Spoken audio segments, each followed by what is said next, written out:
Boa tarde a todos, boa tarde, senhor presidente, boa tarde, senador Ciro Nogueira, boa tarde, ministro Paulo Guedes. É um prazer ter esse privilégio de fazer essa entrevista, essa moderação com o senhor presidente. E eu gostaria de perguntar se o presidente gostaria de fazer alguma abertura ou se prefere que eu já enderece as perguntas que eu tenho aqui. Eu gostaria de fazer uma pequena introdução. Ok, presidente. Ok? Adiante. Nós temos um quadro atual de antecipação eleitoral, tá? Mas eu não tenho aceitado provocações para entrar nesse campo, porque nós temos um país para administrar. E quando se fala em economia, nós não podemos esquecer que ao longo desses últimos 3 anos, a qual nós assumimos, em janeiro de 2019, tivemos 2 de pandemia. Realmente, algo que nunca aconteceu semelhante no Brasil. Então, sobrevivemos a tudo isso. E, na área econômica, o Brasil é um dos países que menos sofreu. Lamentamos, na parte sanitária, as mortes. Lamentamos praticamente a morte da autonomia médica. Perderam, né? Parece que os médicos perderam essa autonomia durante a pandemia. Mas não é um caso para a gente debater muito aqui no momento. Eu queria falar alguma coisa para os senhores. Que o Brasil hoje está polarizado. Apesar de eu não estar em campanha, tem outro lado que está em campanha. Eu queria perguntar aos senhores, né? O senhor devia perguntar para mim, mas eu queria perguntar aos senhores. Como o Brasil estaria se essas medidas aqui, os G6, fossem implementadas? Bem rapidamente. O que vocês acham, os senhores acham, né? De nós revogarmos a autonomia do Banco Central, de revogarmos a reforma trabalhista, a reforma da Previdência, retornar o imposto sindical, reestatizar as empresas que foram reestatizadas, que foram desestatizadas, acabar com o teto de gasto, o governo começar a interferir nos preços lá da Petrobras e da energia. Se nós viéssemos a fortalecer o MST, se nós fizéssemos uma campanha para recolher armas das mãos dos cidadãos de bem, se nós desmilitarizássemos as polícias militares, se nós extinguíssemos as escolas civil-militares e os colégios militares, se nós liberássemos as drogas no Brasil, se nós legalizássemos o aborto, se nós voltássemos a nos reaproximar de Cuba e outras ditaduras pelo mundo. Apenas essas perguntas, porque o outro lado defende exatamente tudo isso daí. Então, cada item desse dá um debate, mas eu creio que isso tudo, já que está do outro lado, caso vier a ser implementado, e eu como parlamentar que fui, sei que o início de governo, da forma como sempre existiu no Brasil, um governo forte, um governo que bem se relacione com o legislativo no tocante à distribuição de ministérios, bancos oficiais, de estatais, entre outras promessas. Nós sabemos como o parlamento age. Se isso tudo fosse botado em prática, como é que estaria a economia no nosso Brasil? Há alguma diferença entre nós? Ou alguns dos senhores vão falar que está tudo resolvido, não tem problema, o que vier a gente vai interagir e o Brasil vai para frente. Também perguntar aos senhores, né? Falar para os senhores, olhem o que acontece na nossa periferia. Aqui na América do Sul. Alguns países que enveredaram para esse outro lado. Disso que eu mostrei aqui. O que está acontecendo num país aqui que não faz divisa conosco, aqui na América do Sul, onde a economia ia muito bem. Alguns até falavam, não se preocupe, a economia indo bem, o resto não tem que se preocupar. E o que vocês acham também, se a nossa liberdade está ameaçada ou não, por parte de alguns atores aqui no Brasil. Deixo claro, como falei agora há pouco, geralmente quem busca tolher direitos individuais da população e partir para o regime mais fechado, geralmente é o chefe do executivo. E aqui acontece exatamente o contrário. Se não é o chefe do executivo resistir, já estaremos com toda certeza no outro regime atualmente. O que está em jogo no Brasil é a nossa liberdade. O que está em jogo no Brasil? A nossa economia. Estão do meu lado aqui o ministro Ciro Nogueira e o ministro Paulo Guedes, que poderão me socorrer ou atender a pedido do senhor. Então, a breve introdução que eu faço é isso. É isso que nós queremos para o Brasil? Dá para deixar tudo rolar numa boa? Quem chegar, chegou, tudo bem, ninguém vai sofrer nada com isso, a economia vai continuar numa boa. Uma boa agora aqui. Depois da pandemia, né, resistiu. Durante a pandemia, nós tivemos aqui os anos de 2015 e 2016, onde perdemos 3 milhões de empregos. Por que causa? Durante a pandemia, 2020, o forte da pandemia, ficamos no 0 a 0. O ano seguinte, foram criados aproximadamente 3 milhões de empregos no Brasil. Ainda com a pandemia, como é que estaria se o outro lado estivesse sentado na minha cadeira? Como é que estariam os desvios pelo Brasil? Será que a roubalheira seria a tônica, como sempre aconteceu? Será que, de acordo com a pessoa que assumir a presidência no ano que vem, qual será o perfil dos dois indicados para o Supremo Tribunal Federal? As outras coisas que tratam de valores familiares, aborto, por exemplo, ideologia de gênero, respeito às religiões, como o Brasil se comportará no futuro? Olha o que a Colômbia acabou de aprovar, né, via o seu Supremo Tribunal Federal de lá, no tocante ao aborto a partir dos 6 meses de gestação. Então, basicamente, de forma bastante, sem entrar em detalhes, há uma diferença enorme entre aqueles que estão polarizados no Brasil. Aquele que acha que vai continuar numa boa, não adianta você estar muito bem financeiramente se não tiver liberdade para ir para a rua. Não quero citar aqui, mas seria, né, para levarmos em conta a Venezuela, a nossa Argentina para onde está indo, o nosso Chile para onde está indo também. Eles lá ainda têm como buscar uma operação acolhida, como a Venezuela buscou no Brasil. Nós não temos onde buscar operação acolhida, a não ser se montarmos um toco de bananeira e fugirmos para a África, que para a América do Norte eu acho que vai ser difícil. Então, basicamente, isso é bem claro, né? Isso já não é o suficiente para pessoas com responsabilidade tomar uma posição. Responsabilidade não é só com a economia, não, é com a vida, é com a liberdade, é com o futuro do seu país. E nós sabemos o que vai acontecer com essa pátria se esses bandidos voltarem para cá. Pegue os meus ministros, um a um, compare com os outros que nos antecederam, veja o perfil.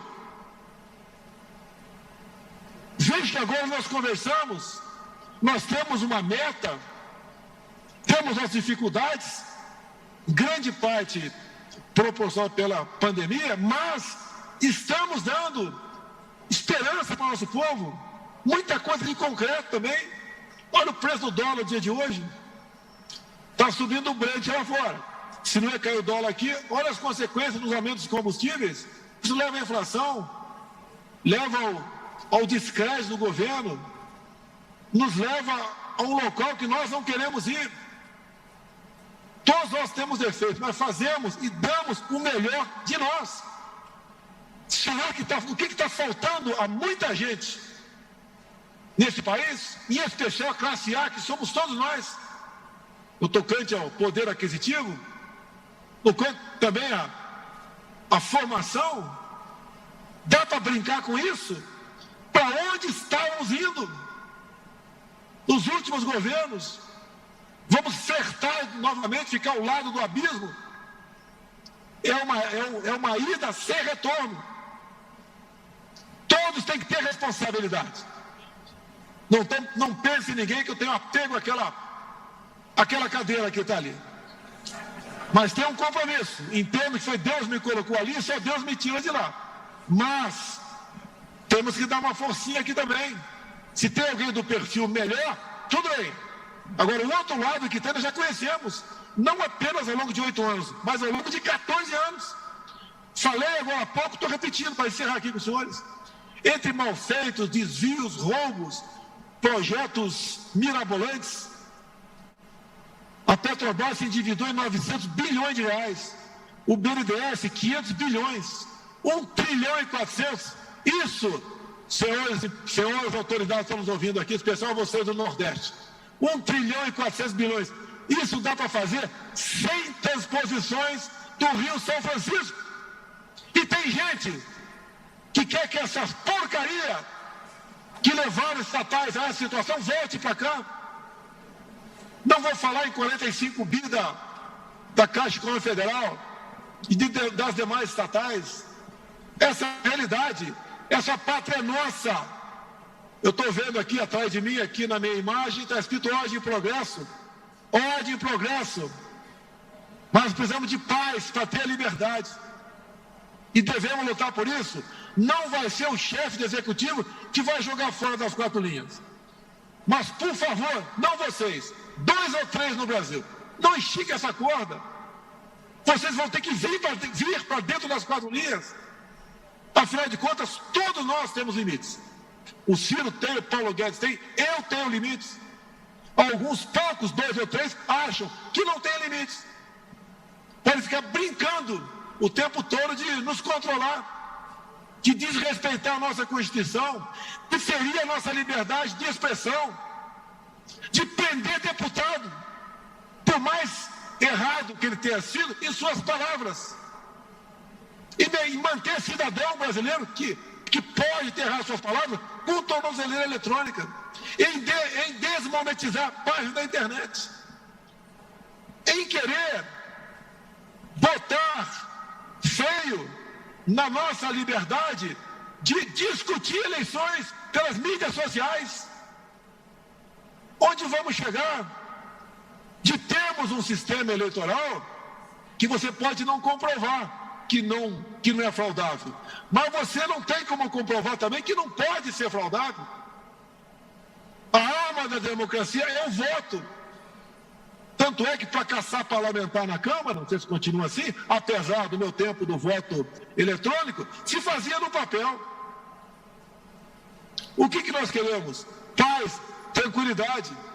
E outra, o futuro do Brasil depende das nossas escolhas.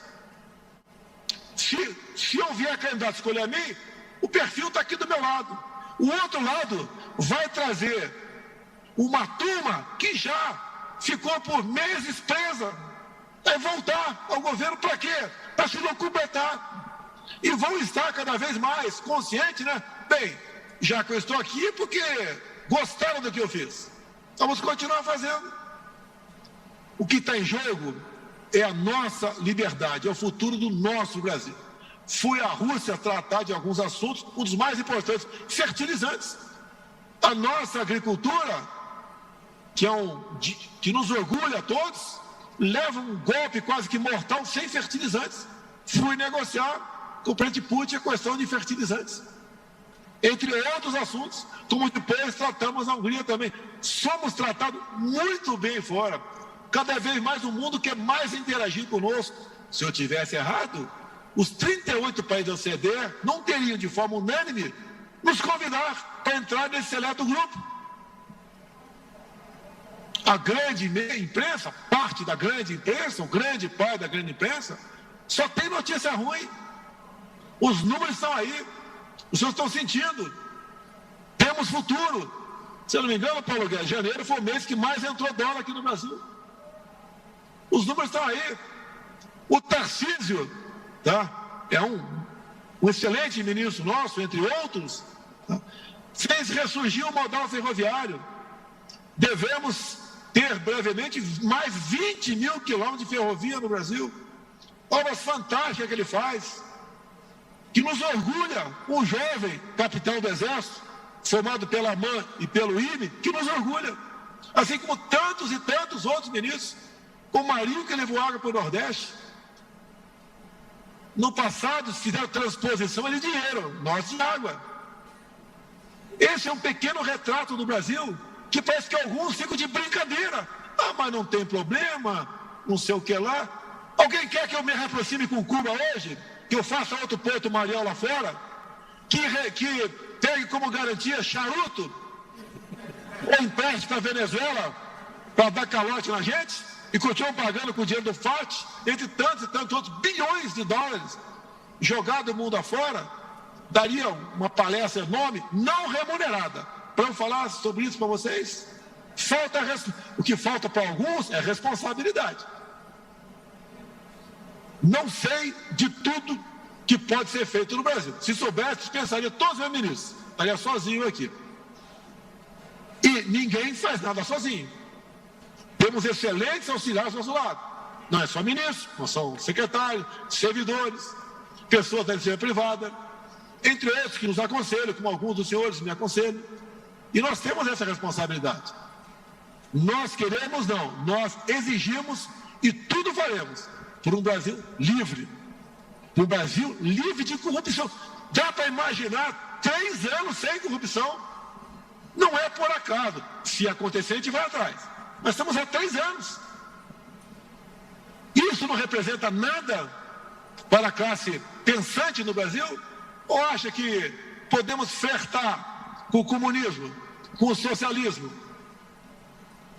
Uma rápida introdução, não sei se muito demorado, né? Mas desculpe o desabafo aqui, estou à disposição dos senhores. Bom, presidente, vamos às perguntas. Depois dessa rápida introdução, eu queria começar com um tema, e é bastante oportuna a presença dos 3 ministros, que é a questão do desemprego, que aflige muitos brasileiros. O senhor citou que foram criados 3 milhões de empregos no ano passado. Como o senhor vê a possibilidade esse ano do desemprego cair de forma relevante nos próximos meses? O Paulo fala, mas eu adianto, né? Em 2020, com a pandemia, nós conseguimos terminar 0 a 0, graças a 2 programas, o Pronamp e o BEM, onde evitamos que 11 milhões de empregos fossem destruídos. Um desses programas teve a iniciativa do senador Jorginho Melo. Então não é o governo que trabalha sozinho. Então a gente trabalha também de forma preventiva para evitar o desemprego. PG, o que estão fazendo aí para criar emprego? Bom, presidente Murilo, tudo bem? O ritmo de criação de empregos no Brasil foi muito forte. Nós, quando fomos atingidos em março de 2020 pela pandemia, nós perdemos 1.100.000 empregos em 3 meses. Final de março, então foi abril, maio e junho. No final do ano, nós já estávamos quase 0 a 0. O CAGED registrou ganho de 100.000, depois, revendo as contas, parece que era uma perda de 100.000, mas, em resumo, nós criamos aproximadamente 1 milhão de empregos no primeiro ano da pandemia. Então, como bem enfatizou o presidente, em 2015 e 2016, uma recessão autoimposta por políticas incompetentes internas, nós destruímos 1 milhão e meio de empregos no ano e 1.400.000 empregos no outro ano. Então, foram 3 milhões de empregos destruídos em 2 anos. Pois bem, conosco, atingidos pelo Covid, nós, do fundo do poço, criamos 1 milhão de empregos formais em 2020 e 2.700.000 empregos formais em 2021. Isso, então, dá quase 3 milhões formais desde o fundo do poço.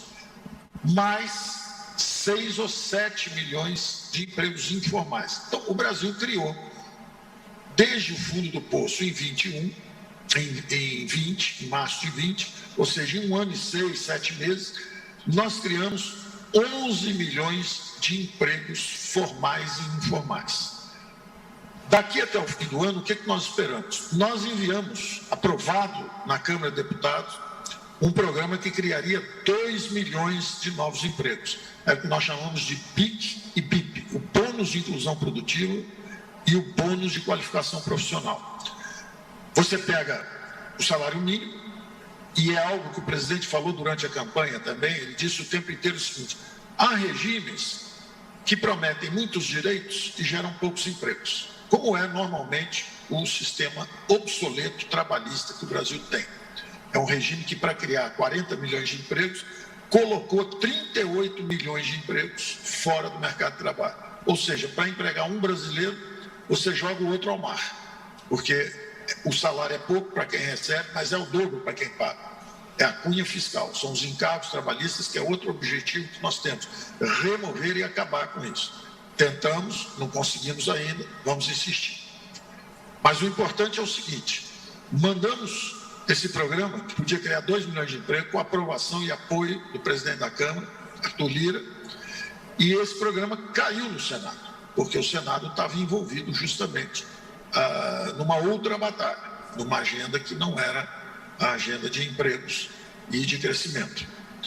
Nós pretendemos reapresentar isso. Isso pode criar 2 milhões de empregos, fora o ritmo de absorção normal nosso, que tem sido entre 200 mil e 300 mil durante a saída da crise, e agora pode ceder um pouco, mas também há a expectativa de 1 milhão de empregos novos criados pelo ritmo normal de crescimento da economia, que vai ser maior do que está sendo previsto. Erraram na queda, erraram na recuperação e vão errar de novo na previsão desse ano de que o Brasil não vai crescer. Então, finalizando, o desemprego era 12% quando a pandemia chegou, era 11,7%, 11,8% quando a pandemia chegou, foi a 14,5% e já está em 11,6%. Quer dizer, nós estamos de volta onde estávamos, como se não houvesse o impacto da pandemia. Presidente, outro tema ainda econômico que preocupa é o comportamento da inflação. A inflação é um fenômeno mundial, não é típico apenas do Brasil. Como o seu governo e o senhor vai tratar da questão ao longo do ano? Porque, obviamente, em sendo um ano eleitoral, o tema tem repercussões políticas e eleitorais. Então, qual é a sua visão de como combater o tema? A questão da inflação. O mais importante, eu entendo. Eu lembro de uma delação do Palocci, onde ele falou que tudo foi aparelhado para se roubar o governo, exceto o Banco Central. O que nós fizemos? Demos independência ao Banco Central. Eu abri mão de poder. Então, o Banco Central, no meu entender, é o agente mais adequado para se combater a inflação. Quando se fala, por exemplo, da inflação de alimentos, que teve no mundo todo, no Brasil não foi diferente. Nós estimulamos, via Banco do Brasil e Caixa Econômica, mais recursos para financiar a agricultura familiar. Se bem que a agricultura como um todo bateu recorde em recursos para o seu financiamento. Então, a inflação, no meu entender, parte por aí. É nós criarmos empregos, combate a inflação, e criar também mecanismos de produção no Brasil, no caso o alimento, o mais importante. No tocante ao preço do combustível, que faz parte de uma correia transmissora da inflação, o dólar, ao bater R$5, compensa aumento do Brent lá fora. Então, estamos chegando a 50 dias sem reajuste do combustível. Eu não tenho como interferir, não vou interferir, mas eu acho que vai continuar esse preço, apesar de um pouco alto, apesar de termos que discutir a composição do preço do combustível, porque o ICMS incide em cima do preço final da bomba. Inclusive, o álcool é tributado. O álcool caiu nós de 1,30 nos últimos meses e na bomba não baixou um centavo. A mesma coisa a gasolina, também não baixou, por causa dessa política aí errada do ICMS. Mas tudo bem. A previsão de inflação no corrente ano está na casa dos 5%. TG, quer complementar?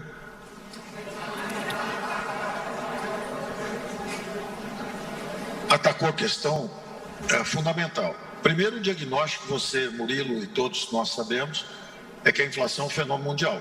Isso. A inflação está nos Estados Unidos de 0% para 7,5%, a maior nos últimos 35 anos. Ela saiu também na Europa, na Alemanha, é a maior inflação dos últimos 40 anos. Na China, a maior dos últimos 30 anos. Então, evidentemente, é um fenômeno global causado por um choque adverso de oferta, justamente o distanciamento social, a contenção, houve um choque adverso de oferta. Adicionou-se a isso, no Brasil, recursos hídricos, lá fora, o petróleo. E 56% dessa alta foi atribuído justamente a fatores de energia e combustíveis.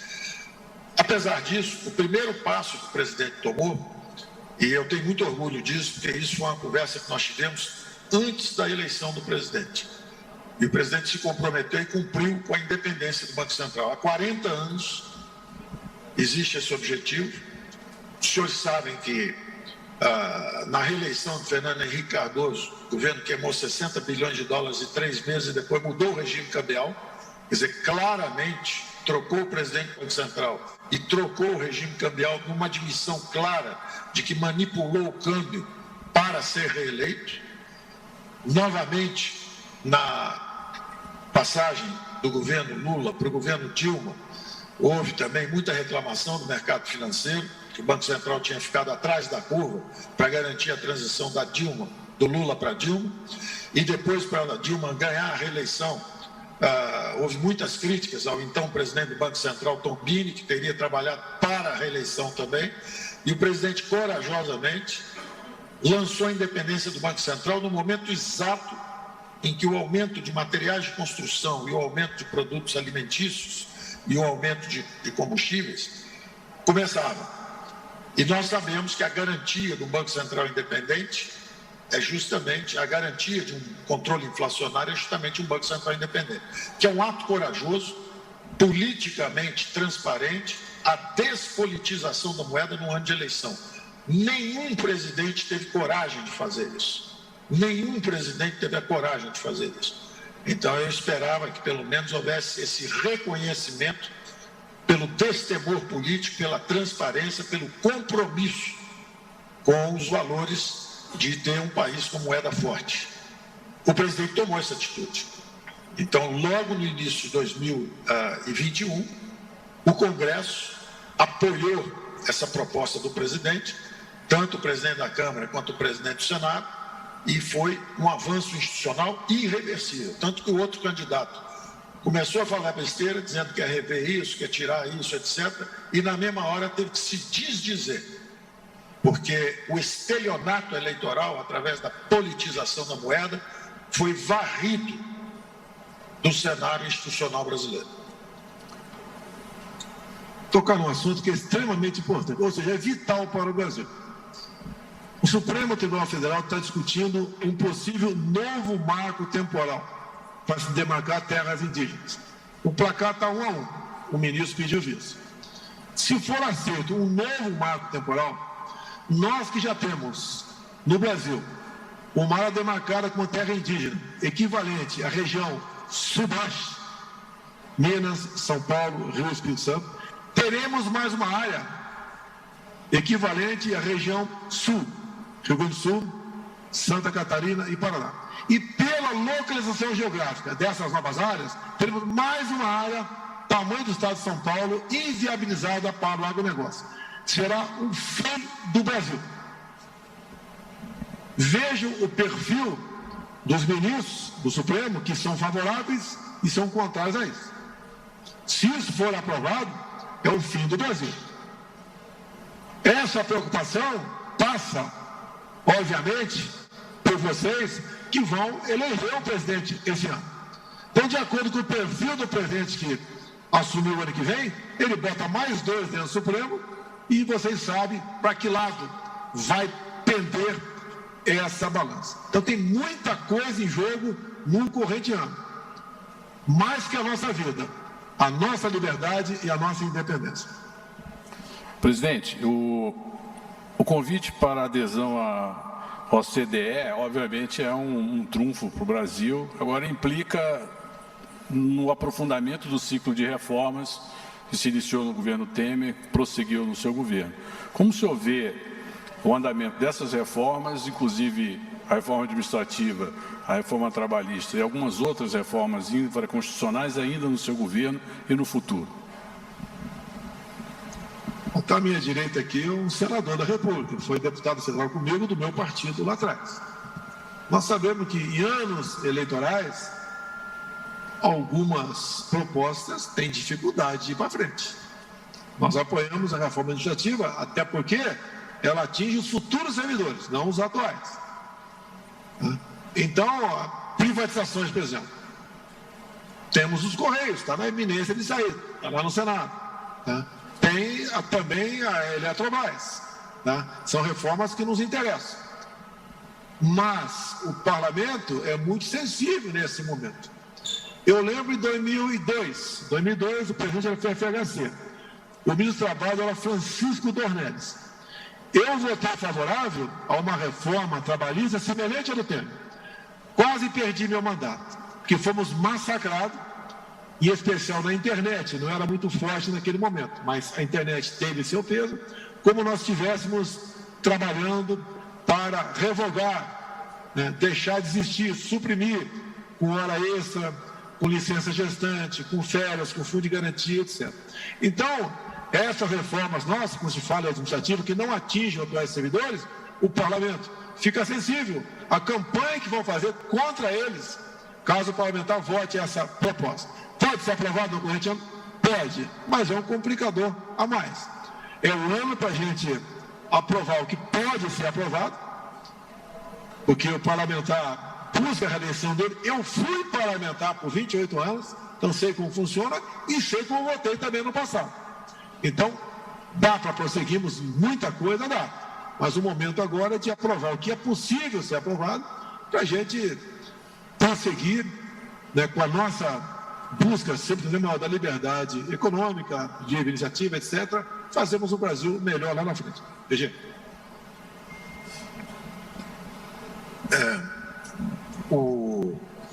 As reformas, Murilo, eu quero só complementar, o presidente acabou de citar, nessa reta final, o que está no mapa. Primeiro, Eletrobras, já aprovado, passou pelo TCU, já foi aprovado por 6-1 no fórum interno do TCU. Então, a Eletrobras segue e eu acho extraordinário a quebra de um paradigma. É a quebra do paradigma. Num ano de eleições, você tem duas grandes privatizações, como Eletrobras e Correios, na esteira. Correios está no Senado. Nós esperamos que avance também. Além disso, dessas duas que o presidente citou, o ministro Tarcísio nos diz o seguinte: Porto de Santos, Porto de Vitória, Santos Dumont, Galeão e Congonhas. E, além disso, o programa PPI segue o ritmo normal, com as concessões, privatizações, autorizações, e a nossa estimativa é que, esse ano, 300 bilhões sejam adicionados ao pipeline do PPI, que já tem 829 bilhões de contratos de investimento formados. Então, veja, não é nada... eu diria assim, sem nenhuma dúvida, que o Brasil tem hoje a maior fronteira de investimentos que jamais apresentou. São 829 bilhões de reais de contratos assinados de investimento nos próximos 10 anos. E nesse último ano, o que também não é uma quebra de paradigma, 300 bilhões de reais de novos contratos que serão assinados. Essa é a previsão nossa, é o ritmo de trabalho normal nosso, estamos seguindo normalmente. Ou seja, é uma quebra de paradigma. E exatamente nessa pergunta sua sobre avanços institucionais, que é esse capítulo que você está abordando com o nosso presidente, a despolitização da moeda no ano eleitoral, de sucessão, é uma quebra de paradigma.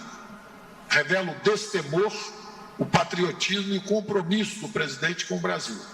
E, de novo, num ano que é considerado difícil politicamente, como o próprio presidente disse, nós temos aí grandes privatizações seguindo, como Eletrobras e Correios, e 300 bilhões de plataformas de investimento novas sendo adicionadas. Então, eu acho que é uma demonstração inequívoca de quebra de paradigma num ano eleitoral. Perfeito, presidente. Olá, queria saudar a todos, Murilo, André. Eu acho que esse caminho é um caminho irreversível. Nós nunca tivemos na nossa história, eu já tenho 26 anos de parlamento, um Congresso tão reformista como o que foi eleito com o presidente Bolsonaro. Eu acho que nós temos agora que avançar, o país não vai retroceder. Essas reformas são exigência não desse governo, mas são exigência da sociedade, da população que quer reforma, quer melhor serviço, quer um Estado mais enxuto, que possa ter o cidadão como prioridade, né? A população não quer mais as estatais sendo loteadas entre os políticos, como acontecia no passado, os ministérios com porteira fechada, como forma de barganhar aprovações no Congresso. Eu acho que isso foi um avanço que nós não temos mais como retroceder. Eu não tenho dúvida que com a reeleição do presidente Bolsonaro, nós iremos implementar todas as reformas, não por exigência desse governo, mas por exigência da sociedade, que irá eleger um Congresso Nacional ainda mais reformista, porque sempre as eleições parlamentares, presidente, são um reflexo muito das eleições municipais. E nós tivemos, na eleição municipal, praticamente a esquerda varrida do nosso país. Nós tivemos uma vitória muito grande do centro e da direita no nosso país, e eu não tenho a dúvida que isso vai se refletir nas eleições desse ano. Presidente, tem dois temas muito importantes, sensivelmente, politicamente sensíveis, que é a questão fundiária e a questão ambiental.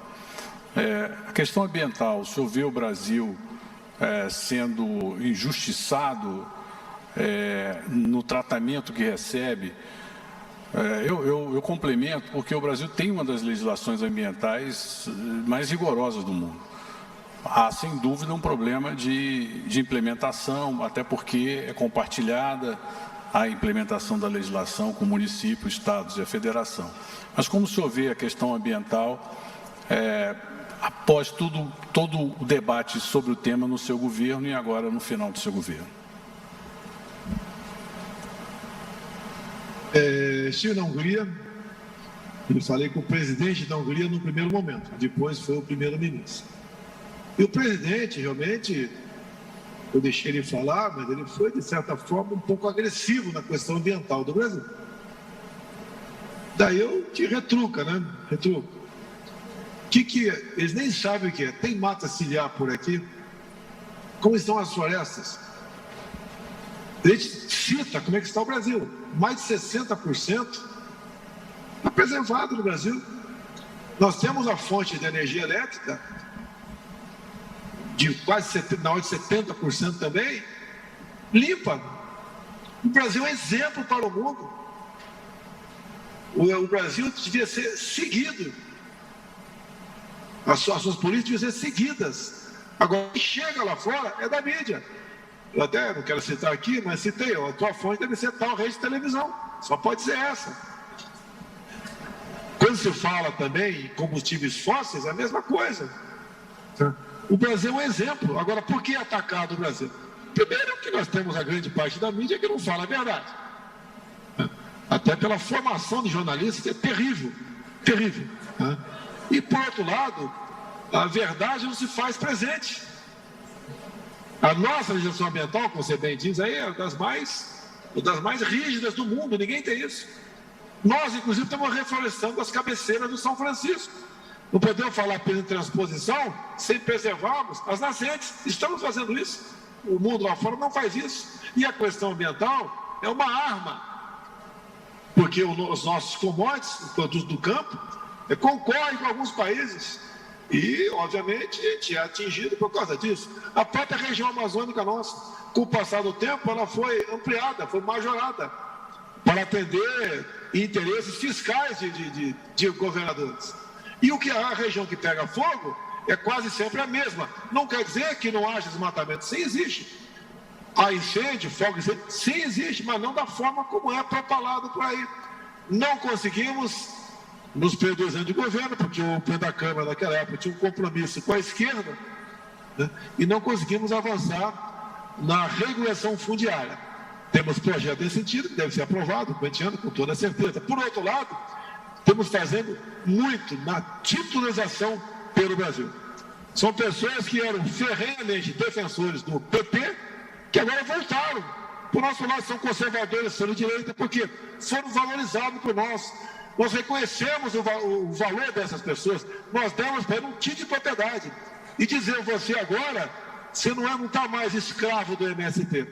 O que você produzir nessa terra, você vai deixar para seus filhos e netos. E essa regulação fundiária está vindo por aqui. Trabalha a Tereza Cristina, trabalho do Geraldo, que é o chefe do INCRA, né? Como quase todas as viagens nossas, entregamos centenas de títulos pelo Brasil. Tiramos a força do MST. Alguém tomou conhecimento dos 3 anos de invasões por parte do MST? Tomaram conhecimento disso? Não. Algumas poucas invasões ocorreram pontualmente, foram rapidamente debeladas. Então, nós estamos demonstrando o que viemos e o que estamos fazendo nessa área. E com a aprovação da regulação fundiária, qualquer foco de calor no futuro, por satélite, obviamente, nós vamos saber a quem pertence o CPF daquele foco de calor. Estamos trabalhando dessa maneira. Agora, quando se fala em Pantanal, por muitas vezes, a massa de matéria orgânica que se acumula naquela região, e quando não há incêndios normais que acontecem anualmente, quando se acumula, há um excesso 2, 3 anos depois. Mas nada se compara com o incêndio na Califórnia, nada se compara com, por exemplo, o incêndio que está acontecendo na Argentina agora, que parece que a mídia brasileira desconhece. O Brasil vai indo bem. Catástrofe acontece, mas não é isso que é propalado aqui dentro e é comprado lá fora. Isso nos atrapalha bastante. Mas estamos vencendo também esse desafio, né, que é a guerra da informação. Presidente, se eu pudesse complementar, eu acho que a verdade está sendo estabelecida. Hoje mesmo nós tivemos uma grande reunião aqui do Comitê Interministerial de Mudança do Clima e Crescimento Verde, em que nós tivemos uma apresentação aqui, que foi acompanhada por mim, pelo ministro Paulo Guedes, diversos outros ministros, de números que eu tenho certeza que vai nos orgulhar ao nosso país e ao mundo, que nós iremos apresentar até o final do ano na COP, na pequena COP que vai acontecer no final do ano. Então, tenho certeza que a verdade está sendo estabelecida, as metas estão sendo todas superadas. Aquelas pessoas que esperavam, presidente, na COP, que o país ia ser massacrado, voltaram de lá muito decepcionados. Eu tenho certeza que esse tema, que é muito importante para a imagem do nosso país, para os empresários, sei da preocupação dos senhores empresários com esse tema, podem ter certeza que existe uma determinação do presidente desse governo de nós termos índices que serão motivo de orgulho para o nosso país nessa área ambiental. Murilo, importante, como você disse no início, né? Houve um início muito conflituoso e a explicação é muito simples. Como disse o presidente, havia muita invasão de terra, o MST atuante no campo, e o presidente ganhou justamente com uma plataforma de proteção à propriedade privada contra as invasões e tudo isso. Então, esse combate, que era uma disputa política interna, ele transbordou lá para fora. E várias vezes em apresentações lá fora nós enfrentamos esse desafio de comunicação. Quero explicar o seguinte: olha, o que era uma defesa de propriedade de terra passou a ser percebido como, na verdade, um apoio a desflorestamento, queimar floresta para produzir agricultura, e não era nada disso, nunca foi nada disso. A ministra Tereza Cristina sempre foi muito clara a respeito disso. É possível aumentar, não só como o presidente apontou, é um dos países que tem uma legislação ambiental muito, você apontou, uma legislação ambiental bastante rigorosa, mas também é um dos países, como o presidente apontou, que mais preservaram seus recursos naturais. Então, isso transbordou lá para fora, essa guerra política interna foi levada lá para fora e nos prejudicou muito. Mas o que está acontecendo? Mudou o eixo completamente. O nosso acesso ao OCDE é um atestado que essa questão está sendo compreendida. Quer dizer, eu incluí o Brasil na lista de acesso, eu sei disso porque nós conversamos com a secretária de Tesouro americana, ela avisava, falava, olha, financeiramente tudo bem com o Brasil, está indo bem, agora presta atenção nessa coisa verde. Eu dizia, a senhora vai ver que mudou o eixo aqui dentro, agora nos ajude no acesso ao CDE. O Matias Kormann, e aí, só brevemente a minha palavra final sobre isso, o Matias Kormann, que é o secretário-geral da OCDE, ele finalmente entendeu e adotou e criou agora o sistema de 2 pilares. E o Brasil será um protagonista. Como disse o ministro Ciro, o presidente da República e o ministro Ciro estão coordenando as reuniões interministeriais aqui com o ministro Juca também. Nós até brincamos internamente, dizemos que é o Juca Verde, o ministro Juca Verde, porque ele está levando essa visão nossa, esse novo eixo de percepção, que é o seguinte: são dois pilares. Quem mais polui o mundo são os países avançados. 30% do fluxo anual é a China, 15% são os Estados Unidos, 14% é a Europa e 1,7% é o Brasil. Então, o Brasil não é um grande poluidor. O problema em relação ao Brasil é a preservação das florestas, é o que eles querem. Mas nós precisamos receber pela prestação de serviços ambientais. Então, nós já estamos fazendo nosso movimento aqui e seremos protagonistas. Estamos criando um mercado de crédito interno de carbono. Já criamos o CPR Verde, justamente para pagamento, pela primeira vez no Brasil, uma ferramenta para pagamento de serviços de preservação ambiental.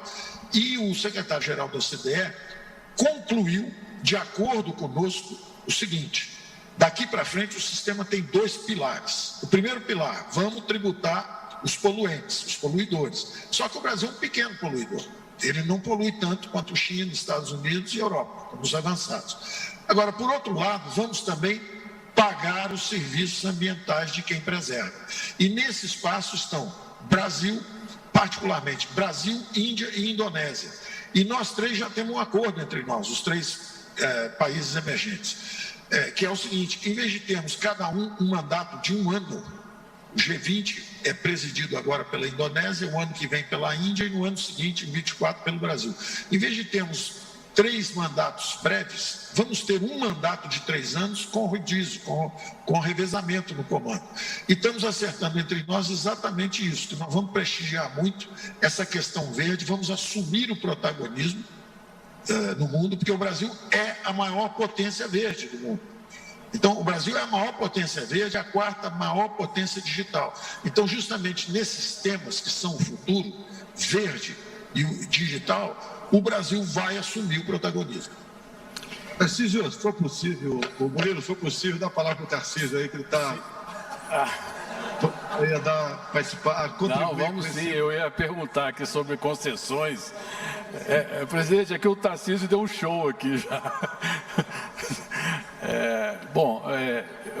Então, aproveitando a deixa do presidente, eu queria... Bom, primeiro o ministro Tarcísio esteve sempre envolvido na questão de concessões lá atrás, atravessou o governo Temer, o governo Bolsonaro. Os resultados são expressivos. Como se vê, e aí a pergunta ao presidente e ao ministro Tarcísio, como se vê o futuro desse processo de concessões e autorizações? Inclusive tem um debate no Supremo Tribunal Federal também sobre concessões que foram transferidas, né? Um debate importante no Supremo. Então, como se vê essa evolução desse tema no ambiente eleitoral e no ambiente pós-eleitoral? Bom, vai lá, presidente, boa tarde. Paulo, Ciro, boa tarde, Murilo, boa tarde a todos. Olha, nós vamos caminhar para ter a infraestrutura mais privada do mundo. O programa de concessões brasileiro é um programa bem sucedido, é um programa muito bem estruturado. A gente sempre fala que nós temos o que o investidor quer, que é um grande mercado consumidor, um grande portfólio.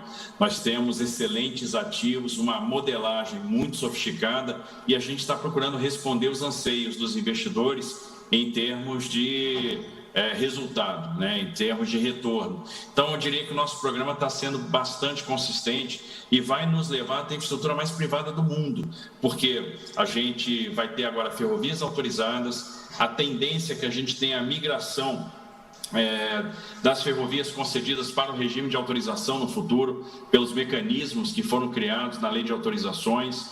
Nós vamos ter muitas rodovias concedidas, todos os aeroportos da Infraero transferidas por iniciativa privada, o saneamento básico na mão da iniciativa privada, graças ao marco do saneamento, a geração e a transmissão de energia também privadas, graças à privatização da Eletrobras. Então, vamos caminhar em todas as frentes para ter uma infraestrutura bastante eficaz, bastante eficiente, com uma matriz de transportes cada vez mais equilibrada, mais sustentável e mais barata. Isso vai reduzir bastante o custo do Brasil. E a grande vantagem é blindar os investidores dos soluços fiscais. Nós vamos realmente ter uma fonte segura de financiamento. Então, o mecanismo de poupança vai deixar de ser um problema.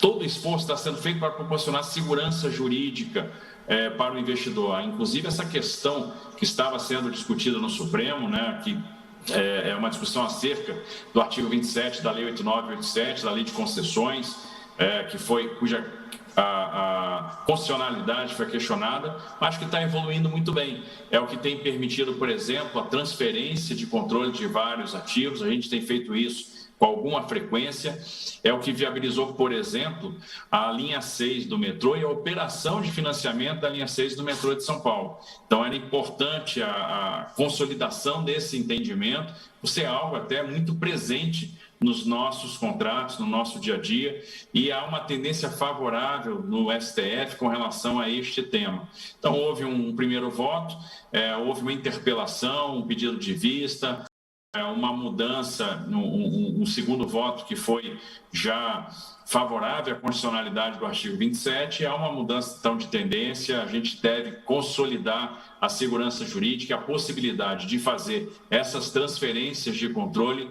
nos contratos de concessão. A perspectiva é muito boa, como falou o ministro Paulo, já são 829 bilhões de reais em contratos, nós vamos terminar esse ano superando R$1 trilhão, e dos 17 trilhões de dólares lá que tem de excesso de liquidez lá fora, R$1 trilhão a gente está cravando aqui em pouco mais de 3 anos. Então, isso é muito interessante, vai fazer com que o Brasil, nos próximos anos, seja de fato um grande canteiro de obras, e a infraestrutura vai ser uma alavanca para a geração de emprego e uma alavanca para o desenvolvimento, para o crescimento do Brasil.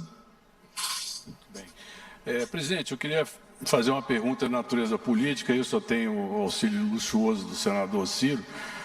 O senhor, com 28 anos de experiência no parlamento, como o senhor vê a composição do futuro parlamento? Quer dizer, há uma modificação em curso por conta da legislação eleitoral, uma redução de partidos, a discussão sobre federação de partidos, mas como o senhor vê, como é o jeito que o senhor vê, e com o ministro Ciro também, a composição do futuro Congresso Nacional? Porque, no fundo, essa é uma grande preocupação para o investidor, para saber se todos os avanços institucionais que ocorreram nos últimos anos no Brasil terão a sustentabilidade no próximo ambiente político, no próximo ambiente legislativo. Presidente. Lá atrás, quando se reclamava do Congresso, Ulisses Guimarães respondia: espere o próximo. O que eu posso dizer para os senhores? As eleições de 2018, houve uma grande melhora do parlamento. E eu tenho certeza, com a liberdade das mídias sociais que temos no momento, onde a população cada vez mais conhece o que é cada poder, como esses poderes interagem e quem está na frente dele. O povo sentiu na pele, por ocasião da pandemia, alguns prefeitos abusando e a Câmara de Vereadores não fazendo nada. Eles aprenderam a dar valor agora também a um voto para um vereador, que muitas vezes a pessoa não dá bola, não se preocupa, mas o que aconteceu em 2018 e o que vai acontecer agora em 22, no meu entender, haverá uma grande melhora das casas legislativas, que a renovação é salutar. Houve a renovação já do Supremo Tribunal Federal, com 2 que eu indiquei, e quem foi eleito indica mais 2, ou seja, praticamente 40% do Supremo vai ser renovado também. E você, povo, é que vai dizer o perfil, porque o perfil vai estar de acordo com aquele presidente que você eleger. E hoje em dia, com a nova legislação eleitoral, com a diminuição do número de candidatos até, que vai dar para fazer uma melhor depuração do que está acontecendo, eu acredito que o Congresso de 2023, com todo respeito aos atuais, que tem muita gente boa lá, mas vai melhorar e muito, e vai se direcionar mais para o centro, para a direita, abandonar a esquerda, que a esquerda é o sinônimo do fracasso, da corrupção, do atraso. Então, acredito que vamos melhorar o parlamento e vamos ter menos dificuldade para aprovar reformas no futuro. Ciro. Eu não tenho dúvida, presidente, que nós vamos ter um Congresso ainda mais reformista. É um caminho, como eu volto a dizer, é um caminho sem volta. Você que é um cientista político já experiente, pode olhar, historicamente, toda eleição do Congresso Nacional é um reflexo do que aconteceu nas eleições municipais. Então, eu acho que nós vamos ter um Congresso ainda mais reformista. Acho que as pessoas que atrapalharam, tiveram muitas pessoas que atrapalharam uma série de reformas que poderiam ter sido aprovadas, terão muita dificuldade de se explicar para a população. Existe um sentimento da população de ter um Estado mais enxuto, que preste melhor serviço à população. Essas reformas que nós poderíamos ter aprovado, que poderíamos ter um país muito melhor. Hoje, às vezes eu fico me perguntando, Murilo, o que seria do Brasil se nós tivéssemos chegado na pandemia e nós não tivéssemos aprovado a reforma da Previdência, por exemplo. Nós não tivéssemos preparado o nosso país para enfrentar este momento em que nós fomos capazes de investir mais de 700 bilhões de reais para cuidar da população e proteger emprego e as empresas do nosso país. Então, essas situações foram importantíssimas e eu não tenho dúvida, nós iremos ter um quadro político mais enxuto por conta do fim das coligações. Achei um retrocesso a manutenção dessas federações, que isso aí apenas foram criadas para manter alguns partidos que já deveriam, que não tem mais representatividade popular, porque não tem voto, mas nós iremos ter um quadro mais enxuto, eu tenho certeza, um quadro político ainda melhor a partir do próximo ano. Presidente, ainda se referindo um pouco ao convite da OCDE e ao ambiente de negócios, o Brasil criou 3 milhões de empresas no ano passado, acho que aparentemente. Mesmo assim, a nossa burocracia ela é infernal.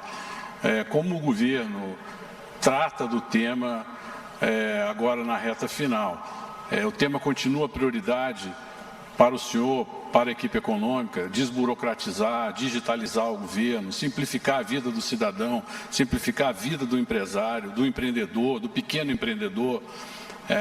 Como o senhor vê esse tema? É um tema que nos é muito caro. Você pode ver, a lei da liberdade econômica também ajudou a gente a enfrentar a pandemia. Eu sabia que ia acontecer na frente, né? Mas ajudou a enfrentar a pandemia. As normas regulamentadoras, que o Marinho trabalhava lá com o Paulo Guedes, não era ministro ainda, trabalhou para dar uma certa saneada nelas, eram milhares de normas. Caiu a metade praticamente. Imagine, um fiscal, ao ir no banheiro da tua empresa, tinha 45 itens para te multar, passou para 4. Então isso, a digitalização do governo também. Olha o PIX, como é que nasceu o PIX? Né?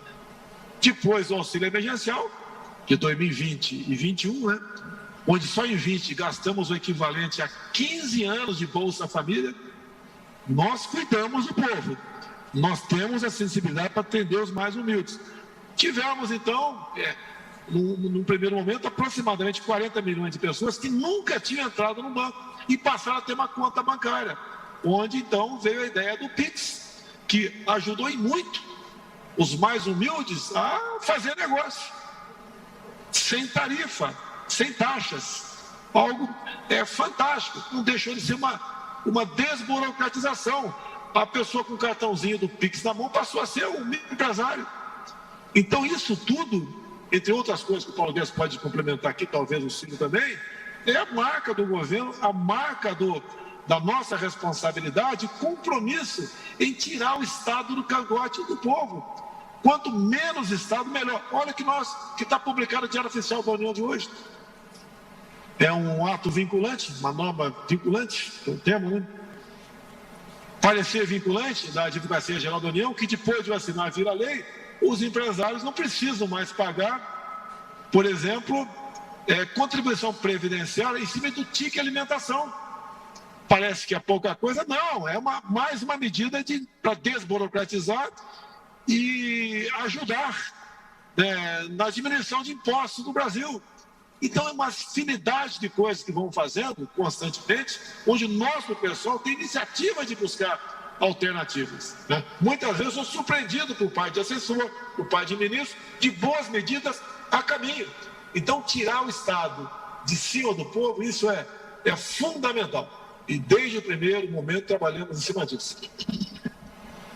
Interessante, Murilo, que você perguntou isso. Nós estávamos com o presidente lá embaixo, numa solenidade exatamente sobre o gov.br. A Secretaria de Desburocratização gestão digital, gestão e governo digital, tem justamente a figura do secretário Caio Paz Andrade, que foi um grande empreendedor no campo de digitalização. E nós fizemos uma revolução silenciosa. Nós estamos lá embaixo agora, o presidente anunciando a identidade nacional, a identidade única. Em vez de termos várias identidades, 500 documentos diferentes, CPF, identidade, cadastro comercial, tudo, cada brasileiro agora tem a identidade única, a identidade digital. E isso é parte de uma configuração bem maior. Por exemplo, aconteceu uma revolução silenciosa na administração pública brasileira. Todo mundo está olhando para a reforma administrativa, pedindo a reforma administrativa, só que nós já fizemos. Não aconteceu a regulamentação do futuro ainda, porque a reforma administrativa não progrediu ainda no Congresso. Mas a reforma administrativa atual já aconteceu. Vou dar um exemplo do nosso ministério. Eram 5 ministérios que gastavam 15 bilhões. Hoje é um só que gasta 10. Da mesma forma, houve um desdobramento dessa dimensão digital. O presidente é um fenômeno digital. Ele ganhou uma eleição nas redes sociais digitais. O Brasil é o 4º maior mercado digital do mundo. O Brasil ganhou o prêmio de primeiro governo digital das Américas, à frente dos Estados Unidos e do Canadá, e o 7º melhor do mundo. E os desdobramentos estão aí. Como disse o presidente, primeiro o PIX, as transações, a segurança das transações financeiras digitais. Logo depois, a prova de vida do INSS. Você não precisa mais ir fisicamente a lugar nenhum. A lei de liberdade econômica. Agora você vai só a um órgão. Em vez de você ir à junta comercial, à prefeitura, ao imposto de renda e ficar 6, 7 meses na fila, agora é tudo de uma vez só com um documento digital. Então, houve um choque digital no governo. De novo, os governos anteriores criaram 240, 260 mil empregos liquidamente, inchando a administração pública e baixando a produtividade. E acaba até pagando salários mais baixos, porque você não é sustentável fiscalmente no tempo. Nós conseguimos o contrário, nós conseguimos cada vez, com os serviços digitais mais eficientes, melhorar a prestação de serviço para a população. Você hoje consegue se aposentar em 40 minutos, 30 minutos. Você entra digitalmente e se aposenta, se tiver satisfeito todos os requisitos. Transferimos para 68 milhões de brasileiros vulneráveis transferência direta de renda, através justamente de um banco digital, está na Caixa Econômica. Então, isso está acontecendo todo dia. O Brasil é considerado fronteira, protagonismo na economia digital. Isso está ficando cada vez mais claro. Lá fora, nós estamos em todos os comitês, na OCDE, por exemplo, nós estamos nos comitês principais de digitalização, de modernização do Estado. Essa transformação digital está acontecendo. Gente, além disso, se eu me permite, rapidamente, tem a chegada do nosso 5G, né? E foi muito bem aqui, foi um exemplo a implantação do nosso país, graças ao trabalho do nosso competente ministro Fábio Faria, que está até aí no plenário. Nós vamos agora, no final do ano, no final do mês, Murilo, inaugurar a primeira fazenda 5G do nosso país, com a presença do presidente, e graças a Deus lá no meu Piauí. Então, eu imagino que vai ser de transformação, fruto de uma gestão competente de ministros que implementaram toda essa revolução digital no nosso país. Bom, vou fazer a última pergunta, que se refere um pouco à pandemia, ao fim da pandemia, à economia informal. A pandemia mostrou a importância da economia informal no Brasil. Agora que nós caminhamos para o final da pandemia, como o senhor vê e os ministros presentes veem o final da pandemia, a retomada da economia e como lidar com a retomada da própria economia informal, que provou ser muito importante como um colchão de proteção social. Ainda que o ideal, obviamente, como disse o ministro Paulo Guedes, é que o emprego formal fosse barato e não jogasse fora, né, o trabalhador para a informalidade. Eu acho que isso é um tema que envolve a desigualdade e que será abordado durante a campanha eleitoral. Qual é a opinião do governo? E depois, presidente, o senhor também faça as suas considerações finais e se os ministros também assim quiserem. Obrigado. Pandemia. O governo federal comprou mais de 400 milhões de doses de vacina. É um governo que atendeu a população. apesar das críticas, de certos rótulos que não condiziam com a verdade, como um governo negacionista, nós fizemos a nossa parte. Somos um dos países que mais vacinou no mundo. Lamentamos as mortes, mas, pelo que tudo indica, estamos chegando ao final da pandemia. Quanto à informalidade, é um mercado que vai se ajustando naturalmente. Obviamente, eles têm que ter liberdade para trabalhar.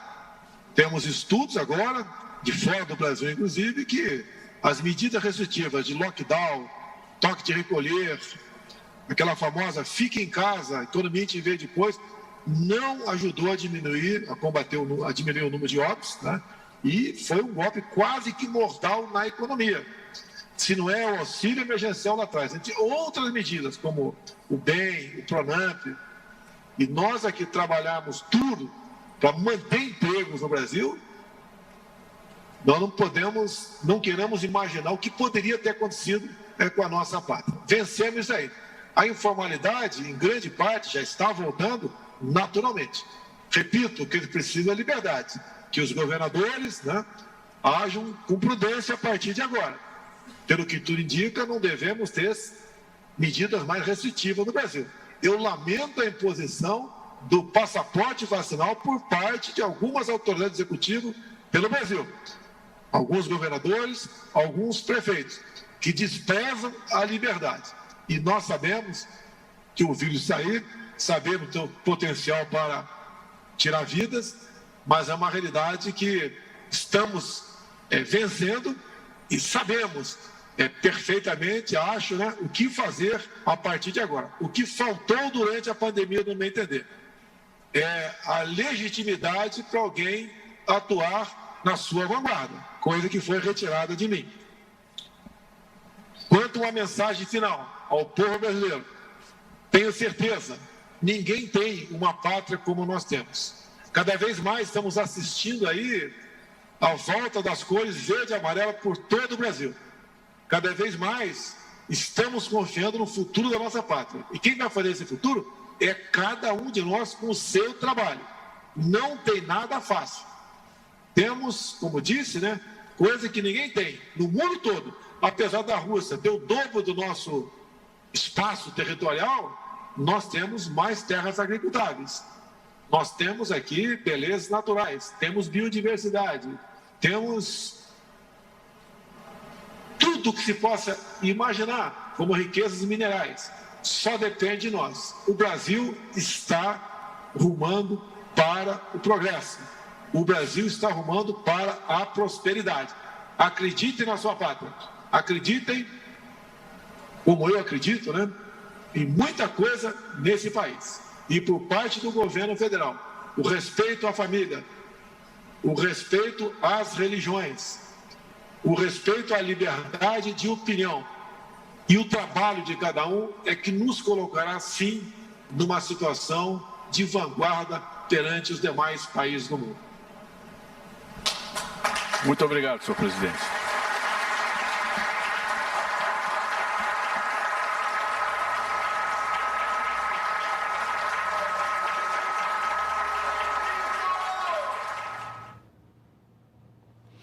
Tá aí, nós acompanhamos ao vivo a participação do presidente Jair Bolsonaro e de ministros do governo na CEO Conference 2022 do Banco BTG Pactual.